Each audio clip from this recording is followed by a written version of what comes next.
lebih mengerucut lagi. Supaya kita faham larangan-larangan untuk mengejek, menghina bukan hanya kepada orang kafir. Bukan hanya perbuatan orang Yahudi terhadap Allah Subhanahu wa taala, orang Nasrani gitu kan, dan juga orang-orang munafik. Tapi di antara kita pun orang-orang beriman ini harus dijaga.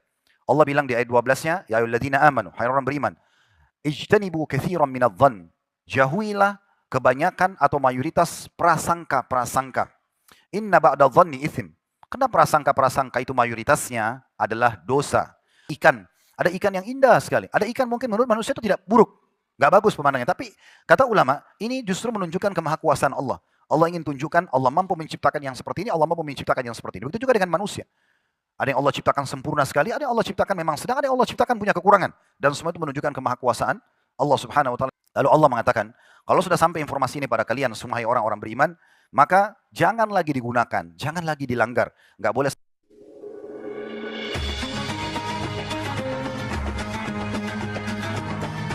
Yang subscribe, semoga hidup kaya raya, mati masuk surga. Yuk jadi bagian dari dakwah kami. Dukung operasional dakwah dan sosial kami, raih pahala amal jariah yang terus mengalir sampai hari kiamat. Bismillah, Assalamualaikum warahmatullahi wabarakatuh. Alhamdulillah, tidak henti-hentinya lisan kita selalu bersyukur, berterima kasih kepada Allah Subhanahu wa taala. Tentu di dalam hati kita diikuti keyakinan bahwasanya Allah itu Maha mendengar, Maha melihat, dan selalu menilai perbuatan baik sekecil apapun dan akan memberikan balasan, serta juga menilai sekecil apapun perbuatan dosa dan akan menghukumannya atau memberikan hukuman. Faman ya'mal mithqala dzarratin khairan yarah. Siapa yang berbuat seperti biji sawi dari kebaikan maka akan diperlihatkan dan diberikan balasan. Wa may ya'mal mithqala dzarratin syarran yarah. Dan siapa yang berbuat seperti biji sawi dari keburukan akan diperlihatkan dan akan dihukum. Tentu bila orang tersebut tidak taubat. Terlalu banyak nikmat Allah. Tadi kita sudah ingatkan di siang hari tablik akbar sesi pertama kita. Nikmat Allah yang sangat melimpah tidak terhingga dan terus saja kita nikmati. Termasuk pada malam ini Allah Subhanahu wa taala mesti memberikan kita kesempatan, kesehatan, juga keimanan agar kita bisa menggerakkan kaki kita untuk memenuhi rumah Allah ini dan juga menghadiri majelis ilmu. Semua ini adalah nikmat yang tidak terhingga. Betapa banyak orang yang terharamkan dari nikmat ini karena memang Allah tidak memilih mereka. Salah satu bentuk cinta Allah kepada hambanya bila Allah memilih dia dengan kesibukan-kesibukan amal saleh. Di dalam sebuah hadis disebutkan bila Allah mencintai seorang hamba, Allah akan menggunakannya. Maka kata para sahabat, ya Rasulullah, bagaimana cirinya dan tanda-tandanya Allah menggunakannya? Kata Nabi SAW, Allah akan menyibukkan dia dengan amal-amal saleh. Hatinya selalu tergerak, fikirannya selalu berfikir, anggota tubuhnya juga digunakan untuk mengerjakan ketaatan-ketaatan kepada Allah, yang dengannya lah Allah akan mengambil atau merenggut nyawanya. Maksudnya sampai dia meninggal dunia. Kalau ada seseorang di antara kita meninggal dalam kondisi sedang melakukan ketaatan, apakah itu sholat berjamaah, apakah itu majelis ilmu, sedang pergi haji dan umrah, berzikir, membaca Quran, sedang menjenguk orang sakit atau amal-amal soleh yang lainnya, berarti ketahuilah itu bentuk cinta Allah kepada kita. Dan salah satu bentuk bencinya Allah pada seorang hamba, Allah membiarkan dia dengan kelalaiannya. Terus saja dalam keadaan berbuat dosa, kelalaian-kelalaian, dan sama sekali tidak ada keinginan untuk meninggalkan dosa tersebut. Ini berarti memang Allah membencinya. Hampir semua umat-umat yang disiksa sebelum kita, Namrud yang merupakan kaumnya Nabi Ibrahim alaihi salatu wassalam, Fir'aun kaumnya Nabi Musa alaihi salatu wassalam, kita juga tahu ada kaum Thamud kaumnya Nabi Saleh, kemudian juga penduduk Madian kaumnya Nabi Shu'aib, kemudian penduduk negeri Ad yang kaumnya Nabi Hud, kemudian penduduk negeri kaum Lut. Hampir semua umat-umat yang Allah binasakan sebelum kita, sebelum mereka wafat, Allah membuat mereka gembira dengan kemaksiatannya. Sehingga mereka makin lalai dan akhirnya dengan kemaksiatan itu Allah tutup hidup mereka. Sehingga mereka ditutup dengan su'ul khatimah. Maka ini sebuah nikmat yang tidak terhingga. Di malam ini Allah masih menggerakkan hati kita, fikiran kita untuk bisa melakukan ketaatan kepadanya dan pastikan ini bentuk cinta Allah kepada hambanya. Dan alhamdulillah atas nikmat itu. Selanjutnya kita panjatkan salam hormat kita kepada manusia yang paling pantas diucapkan salam hormat kepadanya. Dan tentu dengan harapan kita akan mendapatkan apa yang dijanjikan dari salam hormat tersebut. Sudah kita sebutkan tadi di siang hari, hadis Nabi SAW, sampai mengucapkan salam kepadaku sekali, maka Allah akan mengucapkan salam kepadanya 10 kali. Dan dimaksud dengan salam Allah di sini adalah tambahan rahmat, karunia, pengampunan dosa, pelipat gandaan pahala, pemenuhan kebutuhan, dan solusi dari permasalahan-permasalahan hidup. Maka sangat wajar setelah memuji Allah atas semua nikmat termasuk keislaman dan keimanan dan kesempatan beramal saleh. Alhamdulillah, juga kita selalu mengucapkan salawat dan taslim kepada Nabi besar Muhammad sallallahu alaihi wa ala alihi wa sahbihi wasallam. Melanjutkan tema kita dari siang tadi tentang masalah bahaya lisan, kita akan coba memulai membahas teman-teman sekalian surah Al-Hujurat. Surah nomor 49 dalam Al-Quran ini ada 2 ayatnya yang akan menjadi pembukaan bahasan kita. Ayat 11 dan ayat 12. Allah subhanahu wa ta'ala berfirman di 2 ayat yang mulia ini, Ya ayyuhalladzina amanu. Yang Allah panggil hanya orang-orang beriman. Hai orang-orang yang beriman. La yaskhar qaumun min qaumin asa ayyakunu khairan minhum. Janganlah sekelompok laki-laki sengaja merendahkan, mengejek, menghina, ya, mencaci maki kelompok laki-laki yang lain. Bisa saja yang direndahkan, yang diejek, yang dihina itu lebih baik daripada yang menghina. Wala nisa'um min nisa'in asa ayyakunna khairan minhun. Dan tidak boleh juga kelompok atau sekelompok wanita sengaja merendahkan, menghina, mengejek, menjatuhkan atau apalah yang semakna dengan kata-kata ini, kelompok wanita-wanita yang lain. Karena bisa saja wanita yang direndahkan, kelompok-kelompok itu jauh lebih baik. Maksudnya di sisi Allah subhanahu wa ta'ala. Lalu Allah bilang, wala talmizu anfusakum wala tanabazu bil alqab. Jangan pernah kalian hina diri kalian sendiri dan jangan pernah saling memanggil dengan julukan-julukan yang buruk. Bi'salismul fusuku ba'dal iman. Sesungguhnya kata Allah, seburuk-buruk panggilan, julukan, gelaran adalah panggilan yang buruk sesudah iman. Sudah tahu hukumnya tidak boleh, malah tetap dipanggil dengan julukan-julukan yang tidak baik. Wa man lam yatub faulaika humudz zalimun. Siapa yang tidak bertobat dari perbuatan ini, tetap sibuk mengejek, merendahkan, menjatuhkan orang lain atau dirinya sendiri, atau bahkan ya, saling memanggil dengan julukan-julukan buruk, maka mereka adalah orang-orang yang zalim. Kita baru baca terjemahannya, belum masuk lebih dalam kepada makna tafsir ayat-ayat ini. Tapi ayat ini sudah menitipkan pesan, saya yakin kita sudah bisa tangkap dari terjemahannya. Tapi nanti lebih dalam kita bahas insyaAllah. Ayat ke-12, Allah titip pesan lagi. Ya ayyuhalladzina amanu, yang dipanggil orang-orang beriman. Makanya tadi waktu siang hari saya katakan, malam ini kita akan bahas insyaAllah bahasan tentang muslim terhadap muslim yang lain. Orang beriman terhadap orang beriman yang lain. Ini lebih ngerucut lagi. Supaya kita faham larangan-larangan untuk mengejek, menghina bukan hanya kepada orang kafir. Bukan hanya perbuatan orang Yahudi terhadap Allah subhanahu wa ta'ala, orang Nasrani gitu kan. Dan juga orang-orang munafik. Tapi di antara kita pun orang-orang beriman ini harus dijaga. Allah bilang di ayat 12-nya, Ya ayyuhalladzina amanu, hai orang beriman. Ijtanibu katsiran minadh-dhann. Jauhilah kebanyakan atau mayoritas prasangka-prasangka. Inna ba'da dhanni itsm. Karena prasangka-prasangka itu mayoritasnya adalah dosa. Wala tajassasu. Jangan kalian saling memata-matai, mencari-cari kekurangan dan kesalahan orang lain. Wala yaghtab ba'dukum ba'dha. Jangan salah seorang di antara kalian menggunjing, ya, mencari-cari aib sebagian kalian, ya. Ayuhibbu ahadukum ayyakula lahma akhihi maitan fakarihtumu.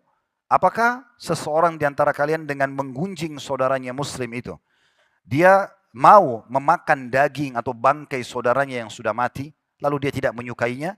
Wattaqullah, bertakwalah kepada Allah, innallaha tawwabur rahim. Karena sungguhnya Allah itu maha menerima taubat, lagi maha penyayang. 2 ayat ini mengandung banyak sekali peringatan berhubungan dengan lisan. Coba kita bedah satu persatu. Di ayat 11, Allah mengatakan tentang tidak boleh yaskhar qaumun min qaum. Tidak boleh merendahkan, tidak boleh menghina, tidak boleh menjatuhkan, tidak boleh mengejek, dan semua yang semakna dengan ini. Laki-laki pada laki-laki, perempuan pada perempuan. Subhanallah, kalau kita lihat dalam realita kehidupan kita sehari-hari, syaitan hampir setiap hari membisikkan kepada kita untuk melakukan perbuatan ini. Kalau kita bertemu dengan seseorang, biasanya syaitan sengaja menghiasi agar mata kita melihat kekurangannya, bukan melihat kelebihan seseorang. Mungkin ada lecek di pakaian, ya, mungkin ada kusut di pakaiannya misalnya. Maka syaitan memperlihatkan kita kekurangan itu. Atau mungkin ada kekurangan di mata, di hidung, di mulut, di kulit, di rambut, di retorika berbicara, ada saja. Agar kita terjerumus dalam merendahkan orang tersebut. Padahal sebenarnya kita tidak boleh masuk ke ranah itu, karena kalau kita hina seseorang, berarti kita sedang menghina penciptanya. Misal contoh, ada yang menghina mata seseorang, alis seseorang, kulit misalnya, rambut misalnya, atau yang semisalnya. Itu kan bukan milik dia. Kita ini semua lahir, saudaraku Siman, dalam kondisi sudah seperti ini. Yang pilihkan alisnya begini, matanya begini, hidungnya begini, kulitnya, rambutnya, postur tubuhnya, paras wajah adalah sang pencipta Allah. Tidak boleh, nanti kita jelaskan juga di peringatan sesudahnya, nggak boleh bahkan menghina diri sendiri. Nggak boleh kita lihat diri kita di cermin lalu kita katakan, kenapa saya hitam ya? Kenapa saya jelek ya? Kenapa alis saya begini ya? Itu penciptanya Allah. Kita sedang menghina penciptanya dan bukan menghina diri kita sendiri sebenarnya. Ini hal yang sangat berbahaya. Oleh karena itu harus hati-hati sekali. Jangan sampai masuk ke ranah itu. Kalau ada sesuatu yang kita lihat dan kita tidak sukai, karena menurut kita itu sebuah kekurangan dari fisik orang lain, Nabi SAW sudah mengajarkan kepada kita dalam sabda beliau, yang kurang lebih maknanya, kalau ada seseorang melihat sesuatu yang tidak ada pada dirinya, yang ada pada orang lain, dia tidak suka misalnya, dia mengatakan alhamdulillahilladzi afani mimma btala bihi. Segala puji dan puja kehadirat Allah yang telah menyelamatkan aku dari apa yang diujikan kepada orang ini. Wa faddalani ala katsirin mimma khalaqa tafdila, dan telah memberikan aku kelebihan yang banyak dari hamba-hambanya yang lain. Itu yang kita ucapkan. Kalau ada yang kita lihat misalnya warna kulit, rambut, mata, atau apa saja dari fisik orang kita tidak suka, atau karakter, perangai, semua itu justru kita bersyukur kepada Allah karena tidak ada pada kita. Tapi bukan kita gunakan untuk menghinanya, mengejeknya. Ini poin yang dipesankan di sini. Baik itu individu kepada individu atau kelompok pada kelompok. Laki-laki dan perempuan, ini pesan yang pertama. Pesan yang kedua adalah, tidak boleh kita menghina diri kita sendiri. Apapun itu sifatnya teman-teman sekalian. Ya. Kita ini ciptaan Allah Subhanahu Wa Taala. Jangan pernah hina diri kita sendiri. Menghina dirinya. Jadi jangan sampai seseorang di antara kita, misal, dia menggunakan pakaian dia rasa tidak cocok buat tubuhnya. Lalu kemudian dia mengatakan, kenapa saya jelek sekali? Kenapa postur tubuh saya begini? Kenapa saya lahir di kota ini ya? Kenapa saya lahir dari ibu dan bapak ini? Atau orang tua mengatakan, kenapa saya diberikan anak seperti ini dan itu? Padahal sebenarnya itu tidak ada pilihan buat kita. Ada hal-hal teman-teman sekalian kita tidak punya pilihan sama sekali. Lahir dari rahim ibu dan dari sperma ayah siapa kita nggak bisa milih. Saya nggak mau ibu ini, saya nggak mau ayah itu. Atau kita menolak jenis kelamin kita. Saya nggak mau jadi laki-laki misalnya. Kenapa saya harus lahir laki-laki? Akhirnya mereka paksakan diri untuk operasi kelamin misalnya. Wa na'udzubillah. Atau menyesal jadi perempuan. Harusnya saya menjadi laki-laki. Lalu menyalahkan takdir. Semuanya masuk di dalamnya. Tidak boleh teman-teman sekalian. Tugas kita hanya menggunakan tubuh ini sebagai fasilitas untuk beribadah kepada Allah. Percaya diri saja selesai. Allah Subhanahu Wa Taala punya cara mendatangkan orang yang menyukai itu. Banyak orang mengatakan, saya belum menikah Ustaz, karena belum punya jodoh. Tapi saya membantah, kadang-kadang di bagian saya mengatakan sebenarnya bukan belum punya jodoh. Tapi orang ini sendiri yang rewel. Datang Allah berikan contoh seorang calon pasangan yang baik, tiba-tiba cenderung dengan dia, dapat penawaran mereka tapi dia yang menolak. Ini terlalu tinggi, ini terlalu pendek, ini terlalu hitam, ini terlalu putih. Dia yang terlalu banyak ya kategori yang dia minta ya, atau kriteria yang harus dipenuhi. Padahal sebenarnya Allah sudah pilihkan yang terbaik buat dia. Contohnya ya. Jadi intinya jangan pernah menghina diri sendiri. Tidak boleh menghina orang lain, tidak boleh menghina diri sendiri. Ini penting sekali ya untuk kita garis bawahi. Tinggal nikmatin sebagai sebuah fasilitas, percaya diri saja. Saya pernah lihat di media kita, saya sudah lupa tahun berapa, tapi yang jelas pernah ada satu cuplikan di berita nasional, itu seorang laki-laki subhanallah kedua tangannya puntung, kedua kakinya puntung, tapi punya istri dan punya anak. Allah Subhanahu Wa Taala datangkan ada jodohnya. Bisa menikah, bisa hidup. Dan kita temukan orang yang punya percaya diri, merasa syukur kepada Allah Subhanahu Wa Taala, walaupun mungkin sebagian orang menilai dia jelek, ya, tapi dia tetap percaya diri, dia menganggap dirinya punya kelebihan dan tidak ada masalah, berjalan saja kehidupannya. Jadi nggak boleh kita menghina diri sendiri. Pesan yang ketiga, dan tidak boleh saling memanggil dengan julukan-julukan yang buruk. Nggak boleh teman-teman sekalian, misal contoh, kita menjadi sosok orang tua sebagai ayah atau ibu misalnya. Allah memberikan kita anak, misal anak itu gemuk. Misal, mohon maaf kalau pas namanya sama, misalnya ada si fulan yang bernama, atau tidak saya sebutkan inisial aja. Ada seseorang suami istri, ada sosok suami istri diberikan anak perempuan, mereka berikanlah inisial A, misalnya namanya anaknya. Sudah bagus nama ini. Lalu kemudian karena anak itu terlalu gemuk, maka diganti dengan gendut misalnya. Atau gemuk misalnya. Atau apalah istilah-istilah yang dipakai. Ini nggak boleh. Kepada anak pun tidak boleh. Kepada pasangan pun tidak boleh. Kita tetap harus selalu mengucapkan kata-kata yang baik. Bersyukur kepada Allah Subhanahu wa taala, memuji ciptaan Allah Subhanahu wa taala.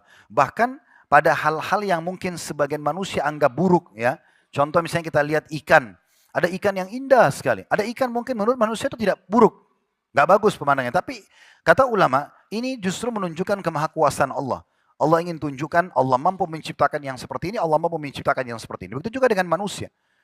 Ada yang Allah ciptakan sempurna sekali, ada yang Allah ciptakan memang sedang, ada yang Allah ciptakan punya kekurangan. Dan semua itu menunjukkan kemahakuasaan Allah Subhanahu wa taala yang mampu mengerjakan apa saja yang dia inginkan.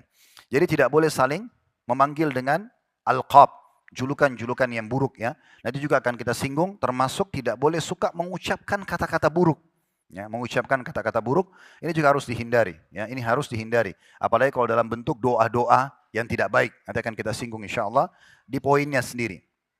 Lalu Allah mengatakan, kalau sudah sampai informasi ini pada kalian, semua orang-orang beriman, maka jangan lagi digunakan, jangan lagi dilanggar. Enggak boleh saling merendahkan, tidak boleh lagi ya saling menjelek atau menjelekkan diri sendiri atau saling memanggil dengan julukan-julukan buruk. Karena kalau masih ada yang melakukan, itu adalah perbuatan yang buruk, dosa setelah adanya keimanan untuk sampai kepada kalian informasi ini. Kemudian di ayat ke-12-nya, Allah titip pesan lagi. Tadi sudah ada 3 pesan, ini pesan yang keempatnya. Allah mengatakan, jauhilah prasangka-prasangka. Selalu teman-teman sekalian kita berprasangka baik, husnudzan kepada siapapun, kecuali nyata depan mata kita perbuatan kriminal. Jelas orang ini mau maling, mencuri, kita nggak mengatakan oh saya husnudzan dulu sama dia. Tapi kalau orang itu tidak tahu, kita nggak tahu sebenarnya. Mungkin kita janjian dia terlambat, mungkin dia janji mau bayar utangnya tapi mungkin dia telat, kita selalu mencari hal-hal atau prasangka positif yang mungkin dia lupa. Cari 1001 alasan buat saudara kita muslim, mungkin dia lupa, maka saya ingatkan. Mungkin dia lalai, maka saya ingatkan misalnya. Jadi kita disuruh hindari. Jangan mulai kehidupan kita dengan semuanya prasangka buruk. Kata Allah SWT, karena prasangka itu mayoritasnya adalah dosa. Adalah dosa. Itu pesannya.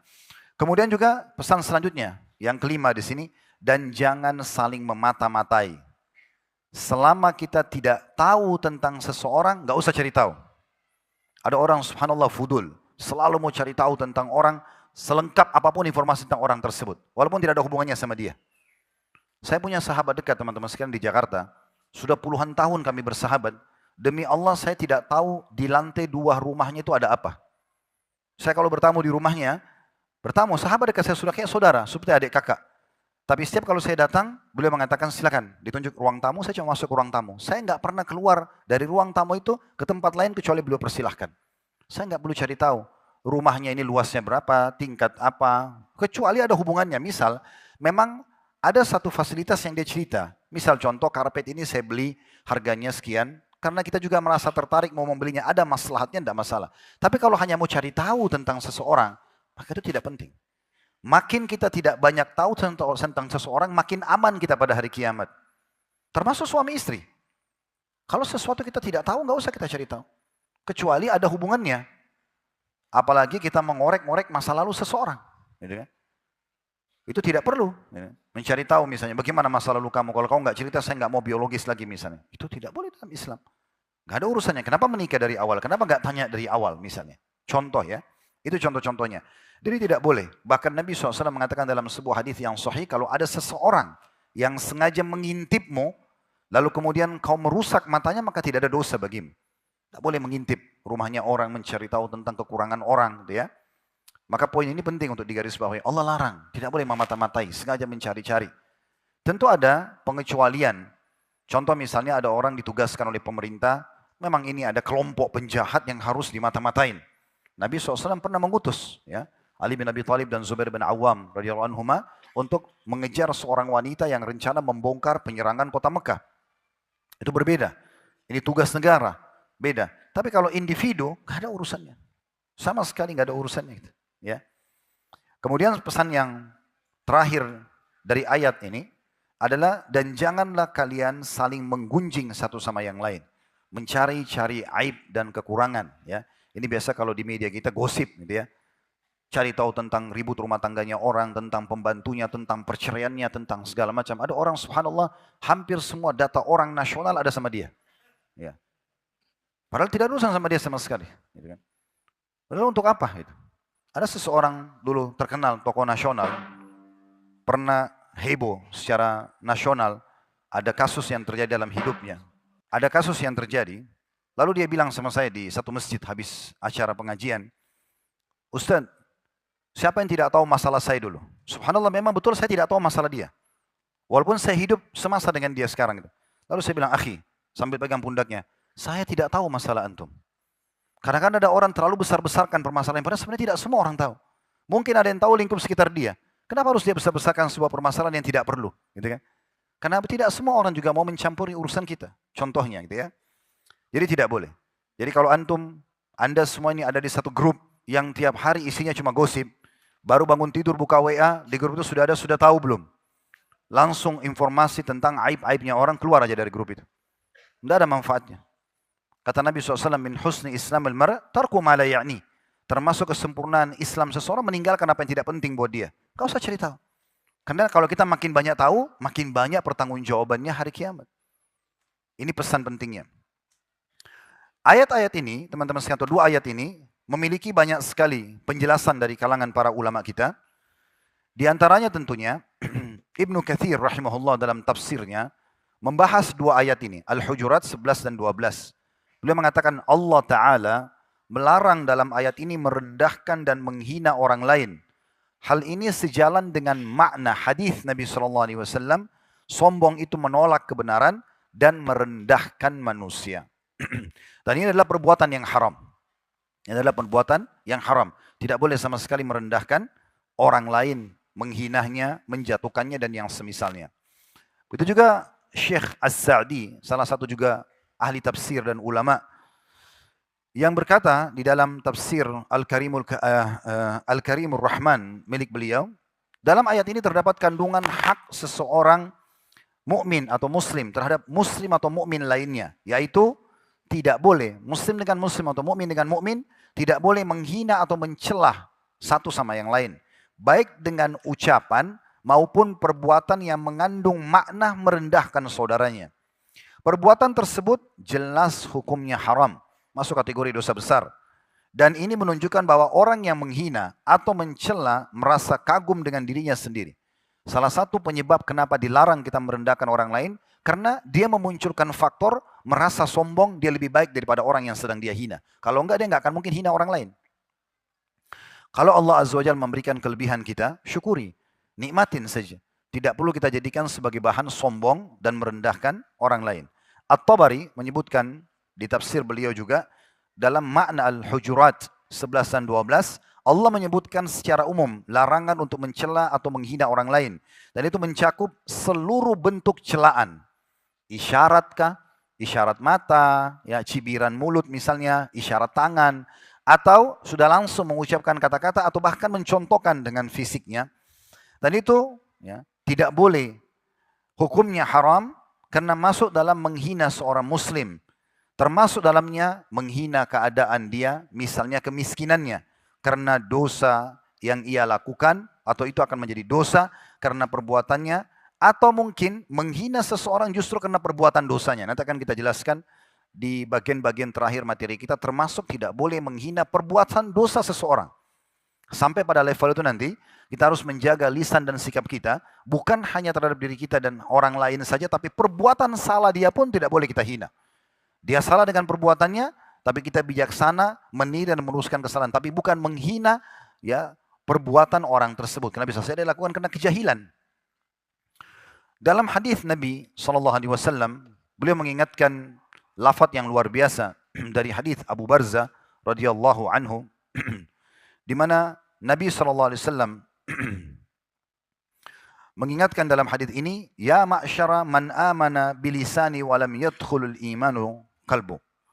Wahai orang-orang yang beriman dengan lisannya namun imannya belum tertanam dalam hatinya. Jadi dari hadis ini kita lihat bagaimana disebutkan bahwasanya ada orang-orang yang muslim tapi iman belum masuk dalam hatinya.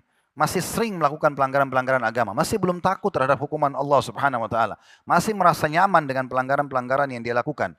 Kata Nabi SAW, peringatan pertama untuk orang-orang yang seperti ini, masih belum takut dengan neraka, takut dengan siksa kubur, takut dengan hukuman Allah, masih selalu menganggap remeh pelanggaran-pelanggaran agama, maka Nabi SAW mengatakan dengan sangat jelas, wahai orang-orang yang beriman dengan lisannya, namun iman belum masuk ke dalam hatinya.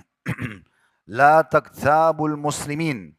Jangan pernah kalian menggunjing kaum muslimin, mencari-cari aibnya. Wala tattabi'u auratihim. Dan jangan pernah kalian sengaja mencari-cari aib mereka. Ini aurat di sini maksudnya adalah kekurangan-kekurangan. Sengaja mencari tahu di rumahnya, di tempat kerjanya, di handphonenya dan segala macam. Bahkan termasuk antara suami istri saja tidak dibolehkan. Sengaja mencari-cari aib, kekurangan-kekurangan. Kita menikah untuk menjadi pendamping, bukan pengawas. Sehingga kita menikah menjalankan tugas. Saya dengan teman-teman laki-laki sini bertugas sebagai suami sampai ajal datang. Apa yang kita lihat benar dari istri kita, dukung. Apa yang kita lihat salah, ingatkan. Yang kita tidak tahu nggak usah ikut campur. Kenapa? Karena ada Tuhan dia yang mengurusnya. Allah letakkan malaikat di kanan dan kirinya. Kita sudah bacakan tadi siang surah Qaf itu ya. Bahwasanya akan mencatat semua amal, Allah lah yang jadi pengawas buat dia, bukan kita. Sebagaimana juga akhwat kita menjadi istri, status istri itu adalah sampai wafat. Apa yang dia lihat kebaikan dari suaminya didukung, apa yang keburukan dia luruskan. Ini tidak tahu, tidak usah ikut campur. Biarkan Allah Subhanahu wa taala yang mengawasinya. Inna rabbaka labil mirsad. Allah itu sangat ketat pengawasannya. Allah itu raqib, selalu mengawasi dengan detail, bukan kita.